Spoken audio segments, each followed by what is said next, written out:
Namaste, everybody. We have to answer Saraswati Didi's question today. She had asked, we understand the theory, we understand what Krishna is trying to tell us in the Gita, but still, somehow we are not able to bring that theory into practice. So, how can we do that? This exact same question was asked by Arjun. मुझे ये पता है कि पाप क्या होता है और पुण्य क्या होता है, किंतु मैं पाप करने के लिए प्रेरित क्यों होता हूँ, उद्युक्त क्यों होता हूँ? Why am I always wanting to do paap? अथ केन प्रयुक्तोयम पापम चरति पुरुषः किमिच्छन्नपि वार्ष्णेय बलादिव नियोजितः। ऐसा बोलता है वो कि मेरी इच्छा नहीं है पाप करने की, किंतु मैं पाप करता हूँ किसी फोर्स के कारण। Something is pulling me in the direction of doing पाप। ये ऐसा क्यों होता है? मुझे तो पता है सब थियरी। तो कृष्ण कहते हैं कि काम एष क्रोध एष रजोगुण समुद्भव महाशना महापापमा विध्येन इह वैरणम। तो काम एष क्रोध एष, कामना और क्रोध, ये दो हमारे शत्रु हैं और ये रजोगुण के कारण प्रकट होते हैं। रजोगुण के कारण ये दो कार्य हैं। सिंस वी हैव रजोगुण विद इन अस, रजोगुण विल रिजल्ट इन काम एंड क्रोध। तो ये हमारे रास्ते में चोर हैं, चोर। चोर नहीं, डाकू हैं, लुटेरे हैं। हम जिस रास्ते पर जाना चाहते हैं उस रास्ते पर से हमें भटकाने के लिए ये दो, इसको कहते हैं कि मराठी में उसका एक ट्रांसलेशन है, उसको कहते हैं वाटमारे। वाटमारे यानी जो राह पर जा रहा है ना, उसके उसके ऊपर हमला करने वाले। Something similar to what Ratnakar used to do before he became Valmiki. So he would stop unsuspecting passengers and rob them at not gun point but at axe point। उसके पास परशु होता था, तो वो दिखा करके लोगों को वो डराता था और कहता था कि तुम्हारे पास जो कुछ है उसको दे दो। तो ये काम और क्रोध जो है ना, ये हमारे जीवन में हमारे दुश्मन है और ये हमको लूट लेते हैं। तो ये क्यों होते हैं, ये हमने सोचना चाहिए। व्हाई डज कामना एंड व्हाई डज क्रोध happen in the first place? उसका भी तो कोई कारण होगा ना। See, this entire world of relativity is cause and effect, cause and effect, cause and effect. In the relative world, the law of karma is applicable. तो कामना जो है वो और क्रोध जो है, ये क्यों होते हैं? इनका क्या कारण है? तो इनका कारण है अज्ञान। कामना हमें हमेशा हमसे जो अन्य है उसके बारे में होती है। हमको हमारे अपने बारे में कामना नहीं होती है, या हमने जिसे मैं की परिभाषा में सम्मिलित किया है उसके बारे में कामना नहीं होती है। कामना हमें हमेशा हमसे जो वस्तु अन्य है उसके बारे में होती है, जो हमारे पास नहीं है, जो हमारी नहीं है। Is that clear? वो क्यों होता है? Why do we have this notion of otherness? Why do we have this notion of otherness? Because we are ignorant about the nature of things. We've contemplated this before. Anything we see as apart from the other, apart from us, anything we see as the other, जिस किसी वस्तु को हमने हमसे अन्य या भिन्न माना है, उसका दर्शन हमें या उसका अनुभव हमें हमारे अंदर उसकी संवेदना के रूप में होता है। We don't really experience anything other than ourselves as anything other than a sensation within us. And unless that sensation happens, the other is not established.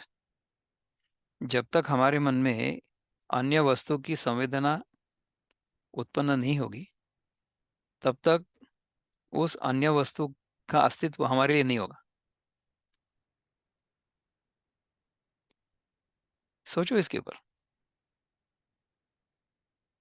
अच्छा, दूसरा ऐसा है कि हमने ऐसा मान रखा है, या हम ऐसा मानते हैं कि ये जो वस्तु है अन्य, मुझसे अन्य, वो जब तक मेरी नहीं हो जाती है तब तक मैं अपूर्ण हूं। तो ये जो अपूर्णता का भाव है, ये केवल हमारे मन में है। हमें जिन वस्तुओं की आवश्यकता है, द नीड्स वी हैव, उनको पूरा करने में कोई पाप नहीं है। देर इज नो सिन और merit in fulfilling the needs we have. तो हमारे लिए जो फंडामेंटल नीड्स हैं, दोज आर क्लियर। अन्न, वस्त्र, निवारा, रोटी, कपड़ा, मकान, और उसके अलावा ज्ञान और आरोग्य, ये पांच है ना। All five things are necessary. तो to that extent if we consume the things of the world, there is no sin, there is no error. क्योंकि हर प्राणी का, हर जीव का ये हक है, उनको ये मिलना चाहिए। और वैसा होता भी है।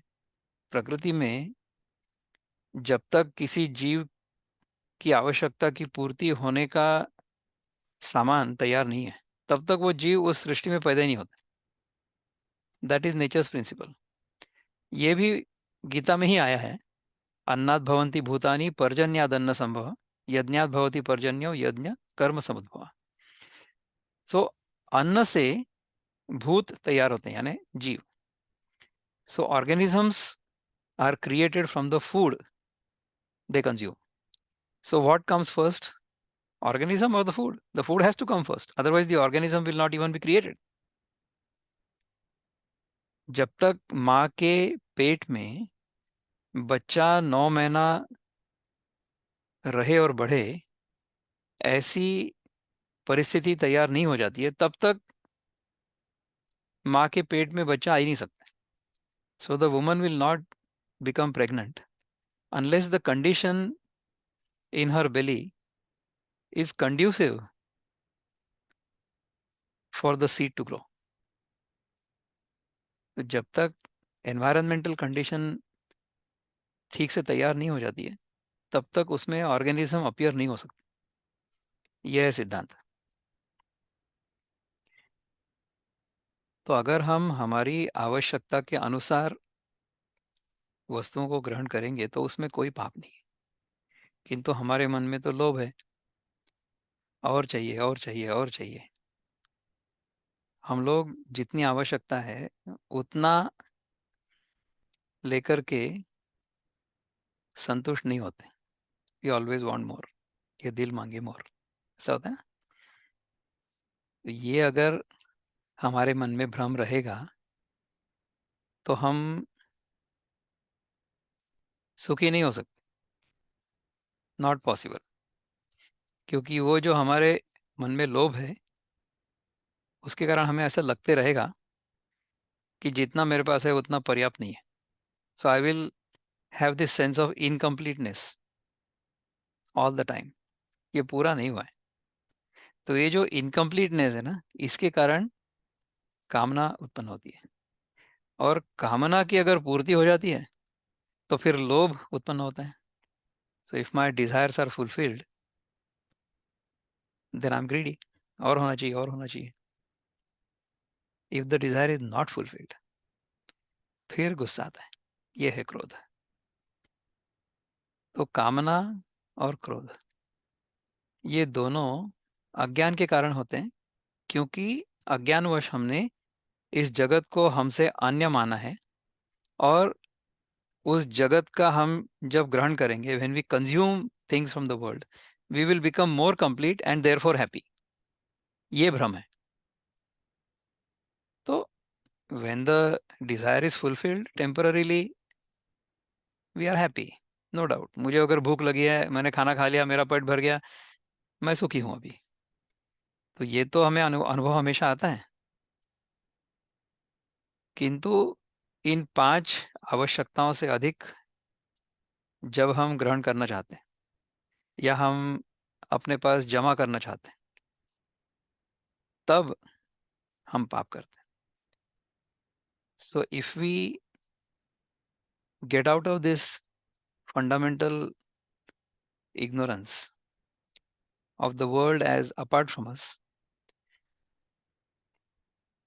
as a means of enjoyment, as a means of becoming happy, तब तक हम जगत की वस्तुओं के पीछे भागते रहेंगे और आवश्यकता से अधिक वस्तुओं का संग्रह करते रहेंगे। तो इस संग्रह के कारण, संग्रह अगर करेंगे ना, तो उसमें भी सुख कहाँ होता है, उसमें भी तो दुख हो सकता है ना, क्योंकि जो वस्तु मैंने जमा करके रखी हुई उसको कोई चोरा करके ले जाए तो फिर क्या करेंगे। तो पहले वस्तु को जमा करने के लिए जो कष्ट करने पड़े वो कष्टदायक था, और वस्तु जमा होने के बाद फिर डर है कि वो कोई चुरा के लेके जाएगा, फिर दुख है। और अगर सचमुच लेके गया कोई चुरा के, तो फिर तो दुख है ही। और वस्तुएं अगर यहाँ रह गई और हम चले गए, देहांत हो गया, फिर तब भी दुख होता है। तो इस प्रकार से जगत की वस्तुओं से हमें सुख मिलेगा ऐसा हमको लगता है, लेकिन मिलता दुख ही है। तो इसलिए क्या करेंगे, अपने घर का सारा सामान फेंक देंगे? नहीं नहीं, बिल्कुल मत फेंको, रहने दो, लेकिन उससे बंधो मत। So you can collect things as necessary, but don't be attached to them. If somebody needs something you have in excess, which you haven't used for a while, तो दे दो किसी को। बचपन से क्वेश्चन है मेरा मेरा। ऐसा एक प्रिंसिपल था। एक मैं थॉट पूरा कर लूँ, फिर हम बात श्योर। करते हैं।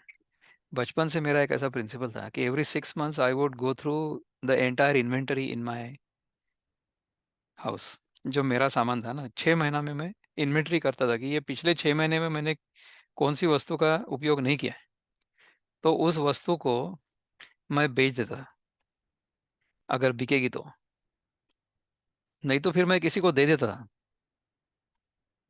या अगर वो उपयोग करने लायक नहीं होती थी तो मैं उसको फेंक देता था। So that's what I used to do. So that's how I somehow grew up intuitively thinking in this manner कि I don't want to hold on to anything I have not used in the past 6 months, क्योंकि it is unnecessarily occupying space in my room। तो इस प्रकार से संग्रह वृत्ति पहले से ही नहीं थी। तो ये काफी लाभदायक था मेरे लिए सारे जीवन भर। अभी बोलो रिजू। दादा, आपने ऑलरेडी आंसर शुरू कर दिया था मेरे क्वेश्चन का। मेरा क्वेश्चन ये था कि at what point, let's say from tomorrow I want to start on this, right? तो अपने दिनचर्या में भाई नॉर्मल तो चीज़ें करनी ही हैं, उठना है, ऑफिस रेडी होना है, खाना खाना है, लेकिन हर चीज़ में ना हम ये डिसीजन लेना है हमको। और जो डिस्टिंग आपने बोला, नीड एंड वांट, तो इसकी जो लाइन है ना, ये ब्लरी है दादा। वांट जो है वो नीड बन जाती है, and we don't know, we don't realise. तो इसको कैसे रिवर्स करना है, क्या नीड है और क्या वांट है? तो हर एक कर्म के बारे में हम सोच सकते हैं, from the morning until evening, whatever we do, every task, उसके बारे में यू क्वेश्चन कि इसके सिवा मैं रह सकता हूँ या नहीं रह सकता। और हम लोगों ने इसका उत्तर, हाँ मैं इसके बगैर रह सकता हूँ, कोविड काल में सिद्ध किया था।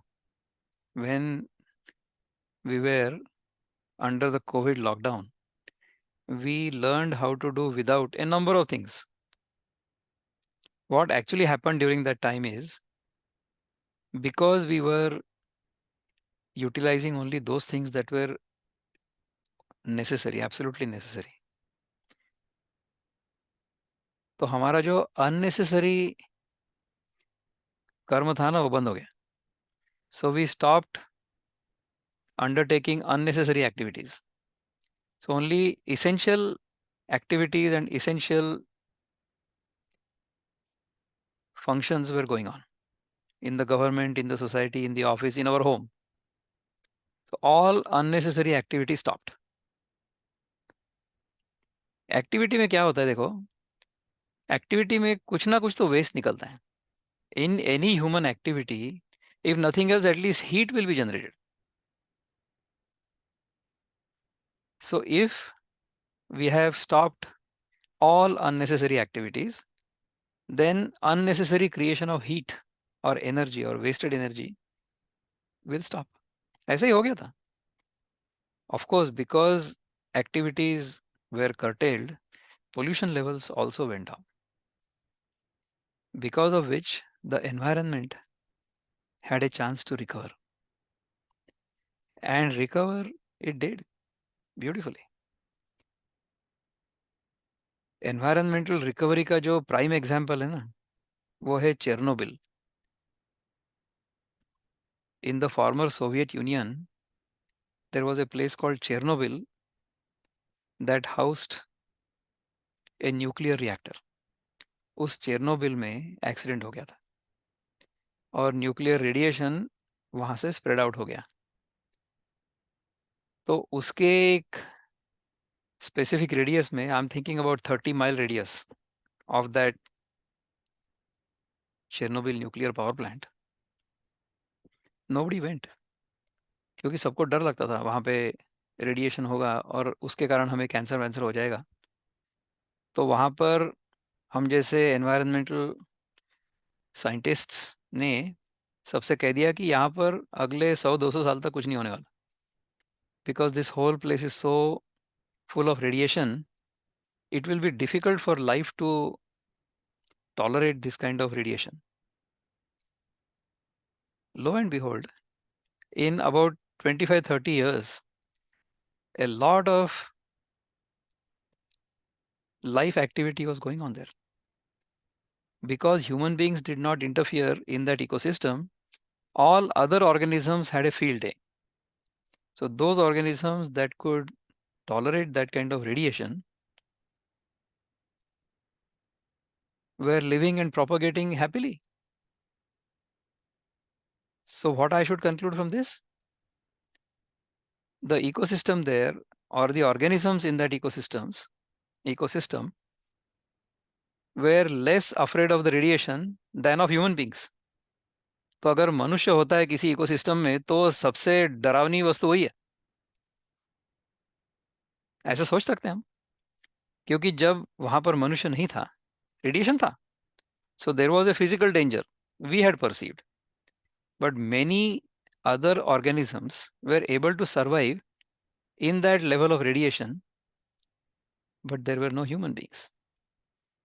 So maybe the human being is the big elephant in the room with a large footprint.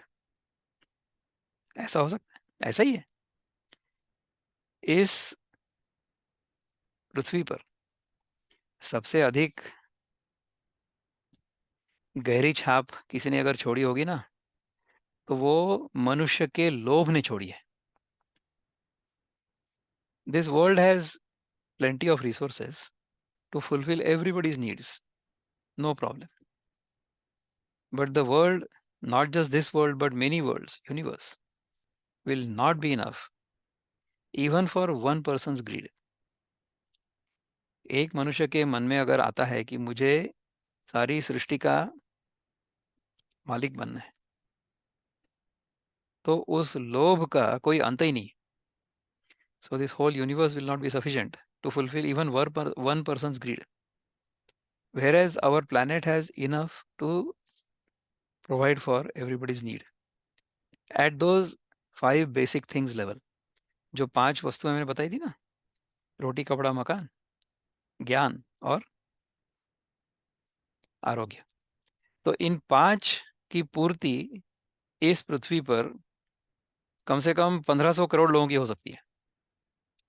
आज तो हमारे पास 800 ही करोड़ है. फिर भी हम झगड़ा कर रहे हैं, क्योंकि हम सबको एक ऐसे जीवन स्तर पे रहने की इच्छा है जो सस्टेनेबल नहीं है. So we have to live in a manner that the planet can sustain. तो अगर हम उस प्रकार से रहेंगे तो हम इस पृथ्वी पर रह सकते हैं सुख से. किंतु हमारे लोभ के कारण सृष्टि का हमने विनाश किया है. तो ये लोभ जो है ना, ये हमारे अज्ञान के कारण है. हमने ऐसा मान रखा है कि हमारी आवश्यकता से अधिक अगर हमारे पास होगा तो हम बड़े आदमी बन जाएंगे. तो ये बड़ा होने की जो चाह है ना, इसके कारण हम सृष्टि में विनाश करते हैं. वो हमने नहीं करना चाहिए. We should not unnecessarily destroy our surroundings or our environment because of our greed. We can live according to the need level. Whatever is easily available for everybody around us, उसमें अगर रहेंगे तो एक और उसमें एडवांटेज ये है कि if we live like the average person, then what happens is nobody will cast an evil eye towards you. किसी की बुरी दृष्टि हमारे जीवन पर नहीं पड़ेगी. ऐसा होगा. If you are too flashy, too flamboyant, then you will be noticed. Similarly, if you are too the other way, फिर भी somebody will probably make a political capital out of you. But if you are average, then most people will ignore you. इस प्रकार से हमने हमारा जीवन अगर सादगी भरा रखा, if we live a simple life, then our needs will also be curtailed. To fulfill those needs, we will not have to slog out. We will not have to participate in the rat race. स्वामी सर्वप्रियानंद हमसे कहते हैं, वो उनके किसी भाषण में मैंने सुना था, ये भी किसी और का एक कोट है शायद, कि even if you are the fastest rat in the rat race, you are still a rat.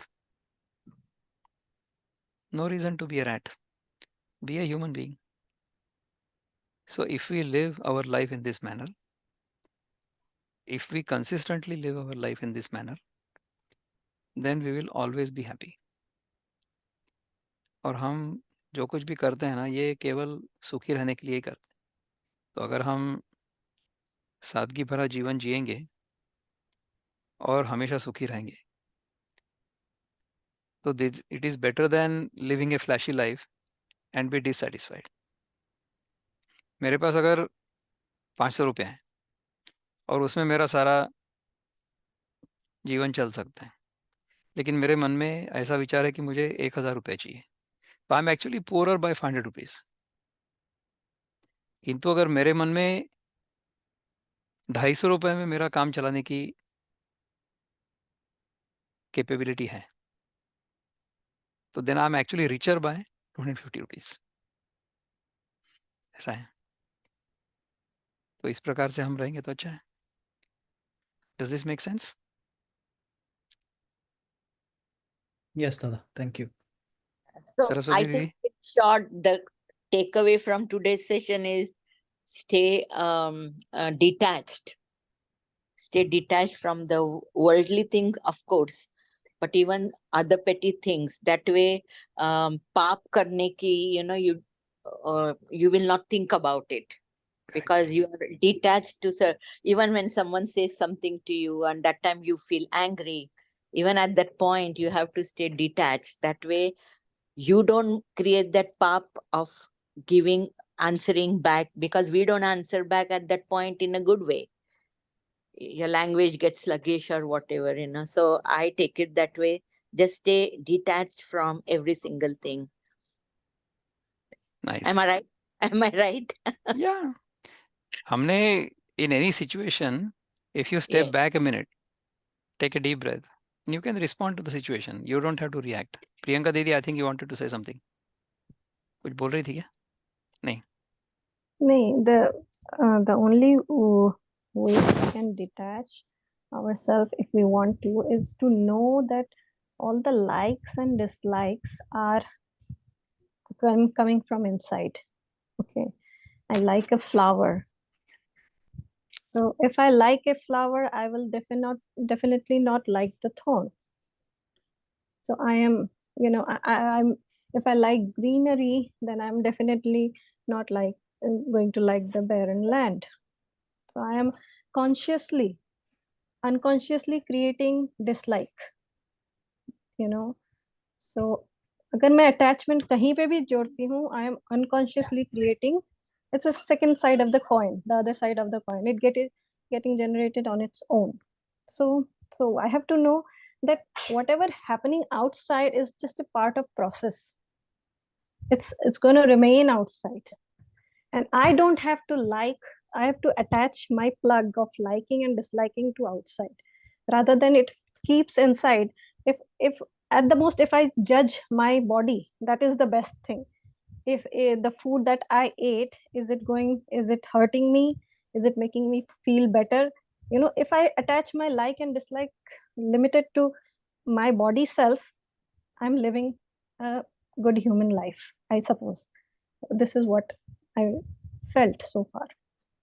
जैसे ही बॉडी से बाहर जाता है, liking dislike, I am in chaos, I am in So the if rat you race. maintain your body at an equilibrium, at its need level, so give the body what it requires, but don't indulge. वो अगर करेंगे तो अच्छा है. हमारे इंद्रियों को जब जगत के साथ संपर्क के कारण सुख या दुख की अनुभूति होती है, तो दोनों में हमको नहीं फंसना है. भगवान दूसरे ही अध्याय में कहते हैं कि मात्रा स्पर्शास्तु कौन्तेय, मात्रा का स्पर्श जब तुम्हें होगा हे कौन्तेय, मात्रा स्पर्शास्तु कौन्तेय शीतोष्ण दुख दुखदा, शीतोष्ण सुख दुखदा, सॉरी. सो शीत उष्ण सुख दुख का अनुभव होगा, किंतु उसके बारे में क्या करना है हमें? मात्रा स्पर्शास्तु कौन्तेय शीतोष्ण सुख दुखदा आगमा अपायिना अनित्या, ये आता है जाता है और अनित्य है. तां स्थितिक्षस्व भारत, इसलिए उसको सहन करो. सुख को भी हमको सहन करना पड़ता है. अगर भगवान हमारी परीक्षा लेना चाहेंगे तो हमारे जीवन में सुख को भेजते हैं. सुख जब हमारे जीवन में आता है ना, तब हमारा जो अहंकार होता है वो टेस्ट होता है. सुख या यश. So if we are successful in our life, our ego gets tested. और हमारे जीवन में अगर दुख आता है या हमारी हार होती है, so if we are unsuccessful, उस समय हमारा जो कैरेक्टर होता है वो टेस्ट होता है. सो दोनों परीक्षा ही है हमारे लिए, पर दोनों आने जाने वाले हैं. इंद्रियों का जब संपर्क होगा विषयों से, तो उसके कारण शीत उष्ण सुख और दुख ये होगा. इसको सहन करो. अगर अभी गर्मी चल रही है, तो गर्मी चल रही है तो हम लोग कुछ पंखा चलाएंगे, एसी चलाएंगे, you make you self comfortable. और उसके बाद में फिर जब ठंड आ जाएगी तो फिर पंखे की आवश्यकता नहीं होगी. लेकिन ठंड लगेगी तो फिर कुछ कंबल वगैरह ओढ़ लो, स्वेटर वगैरह पहन लो, जैकेट पहन लो. So the things we cannot change in the world, we have to learn to live with them, we have to learn to tolerate them. That is all we are expected to do. मात्रा स्पर्शास्तु कौन्तेय शीतोष्ण सुख दुखदा आगमा अपायना अनित्या, ये आता है और जाता है. न सुख कायम रह सकता है, न दुख कायम रह सकता है. तो दोनों के साथ हमें अटैच नहीं होना है. उसके बारे में भगवान कहते हैं कि जब हमारे जीवन में इस प्रकार से लाभ हानि वगैरह होते हैं ना, उस समय हमें सुख के कारण सातवें आसमान पे नहीं जाना है, और दुख के कारण डिप्रेशन में भी नहीं जाना है। भगवान कहते हैं कि सुख दुखे समे कृत्वा लाभालाभौ जया जयो ततो युद्धाय युज्यस्व नैवं पापम अवाप्स्यसि।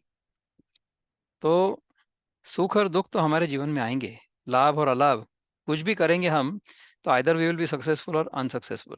If we are successful we will gain, if we are unsuccessful we will lose. If we gain something then will be happy, if we lose something will be unhappy. तो इनको सबको समान मानते हुए हम हमारे जीवन का युद्ध करेंगे, तभी हम ठीक से युद्ध कर पाएंगे, नहीं तो नहीं कर पाएंगे। और आगे कहते हैं कि दुखेषु अनुद्विग्न मना सुखेषु विगत स्पृहा वीतराग भय क्रोधा स्थितधीर्मुनिरुच्यते। दुख अगर आएगा जीवन में तो उससे हमारे मन को उद्विग्नता नहीं आनी चाहिए। So our mind should not get agitated when we experience sorrow. और सुखेषु विगत स्पृहा, सुख के कारण जो स्पृहा होती है, यही अनुभव हमेशा हमें आता रहे, इस प्रकार की हमारे मन में जो इच्छा होती है उसको कहते हैं स्पृहा।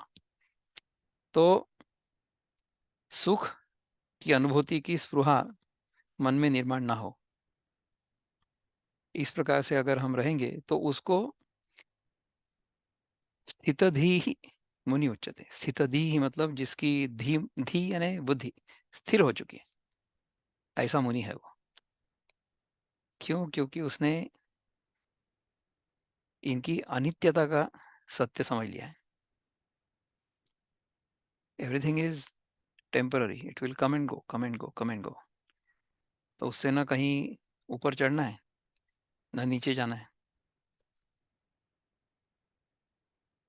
ये थियोरी सब हमको पता है, लेकिन practically how we will implement that in our life?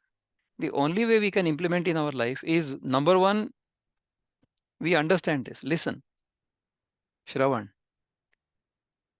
ये जो सत्संग है हमारा, इस पर हमेशा चिंतन होता रहे, और ये हमारे मन में पूरी तरह से बैठ जाए कि हमारा स्वरूप क्या है, जगत का स्वरूप क्या है, और ये जगत किस प्रकार चलता है, ये कौन चलाता है, ये जो ईश्वर है जो इसको चलाता है ऐसा हमने माना है, इसका स्वरूप क्या है।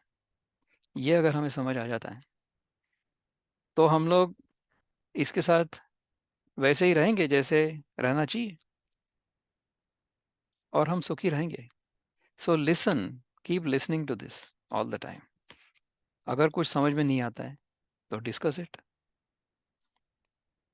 और जब ये कन्विक्शन पूरा हो जाएगा कि मैं कौन हूँ, ये जगत क्या है और ईश्वर क्या है, जीव जगत ईश्वर, ये तीन ही वस्तुओं को हमको अच्छी तरह से समझना है। ये कन्विक्शन अगर हो जाएगा तो उस कन्विक्शन में रहो, दैट इज कॉल्ड निधिध्यासन। सो अद्वैत में the process is like this: listen, Shravan, Manan, contemplate, और discuss, and third is nididhyasa, which is stay in that conviction always. So even when things don't go according to your plan or your wish, step back, look at it as a sakshi, as an observer. You'll realize that the one who is in misery or in sorrow is a specific personality or a role. It's not the real you. You as a sister might be unhappy because of the brother. You as the wife may be unhappy because of the husband. You as the daughter will be unhappy because of parents. You as the mother will be unhappy because of your children. So these are 4 different roles you are playing. So that role gets unhappy because of that specific relationship. But you are only playing that role. If you identify yourself with the role, then you will become very unhappy. But if you say, okay, in this role, this is the experience I'm getting, but I'm not the role itself. I am not going to get rolled up in the role. If you don't get rolled up in the role, you will be okay, you will be able to step back. क्योंकि ये भी जाने वाला है. So even this shall pass. इस conviction में अगर रहेंगे हमेशा तो कंसिस्टेंटली इस प्रकार से रह सकते हैं. When the knowledge is confirmed, when the conviction is confirmed, then remaining on that path becomes easier. मुझे अगर पक्का पता है कि मैं सही रास्ते पे जा रहा हूँ, तो फिर उस रास्ते पे हम रहेंगे ना. Even though there are difficulties, if I choose another path, I will go that much further away from the goal. I'll have to take the detour and come back. नहीं तो फिर मैं गलत दिशा में चला जाऊंगा. Just because that direction happens to be happy or convenient, should I go to hell rather than heaven? I will not. इस प्रकार से अगर हम रहेंगे तो अच्छा है.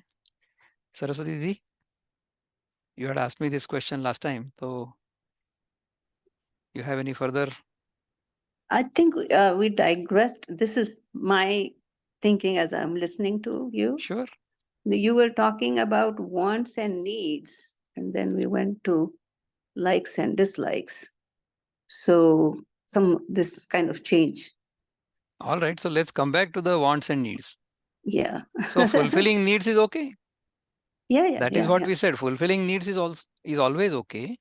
Yeah. If we simplify our needs, if we simplify our life, if we limit our needs, then we will only make as much effort as necessary to maintain this. Whereas we will have enough energy left over to do a lot of things that benefit all of us together. So imagine my car has a lot of mileage and a lot of space in the car. So the car will consume very little gas, but will be able to transport a number of people. Efficiency बढ़ जाएगी. So that is the advantage of living like that. And secondly, when you live in this manner, when you live according to need level, if you consume only what is absolutely necessary and produce as much as possible, not just for yourself, but for the society in general, for your family, for the society, for the nation, then you will enjoy life much more from within. There is more joy in doing things for others than doing things for yourself. You are a mother, so you know it very well. When you do something for your child, you feel good. ये हर माँ को समझ आता है. हम ये जो सारे सिद्धांतों के बारे में चिंतन करते हैं ना, तो उनमें जो कई सिद्धांत हैं मूलभूत, fundamental principles, if we are clear about those principles, then we live according to those principles, and the level of greed, the level of craving, the level of desires will go down gradually. Consistently अगर हम उस प्रकार से रहेंगे तो नीचे जाएगा वो. Greed or craving comes because of ignorance of me considering myself to be incomplete and limited. तो इसी के कारण मन में इच्छा या कामना उत्पन्न होती है. तो ये हम हमेशा हमारे मन पर ड्रिल करते रहेंगे तो वो कन्विक्शन पक्का होते जाएगा, और कन्विक्शन पक्का होने से ही कंसिस्टेंसी आती है. हमें अगर पक्का पता है कि अगर हमको किसी ने कह दिया कि हम जो खाना खा रहे हैं, अभी एक समझ लो खाना खाने के लिए बैठे हैं और किसी ने कह दिया कि आपके खाने में जहर है, तो उसको तो हम फेंक देंगे, थूक देंगे अगर खाया है तो. अगर नीचे गया है तो उसको उल्टी करके फेंक देंगे. But we will want to get rid of the poison from our body as soon as possible, because we are convinced that consuming poison is going to kill the body. ये conviction है, इसके कारण हम वो जो कर्म है विष खाने का वो नहीं करेंगे. So if we are convinced we should not live at the greed level rather than at the need level, then we will not indulge and we will not live at the greed level. ये conviction कब आएगा, ये हमें पता हो तभी हो सकता है ना. So इसलिए knowledge is the key. If we know about this, if we know the nature of things, if we know the nature of this world, if we know our own nature, and if we know how things work, nature of Ishvara, then it is easy for us to live in this manner. और वो consistency आती है। तो इस प्रकार से consistently हम लोग सब रहेंगे, ऐसे में प्रार्थना करूंगा। और आज के लिए चर्चा यहीं समाप्त करते हैं और फिर से मिलेंगे। नमस्ते।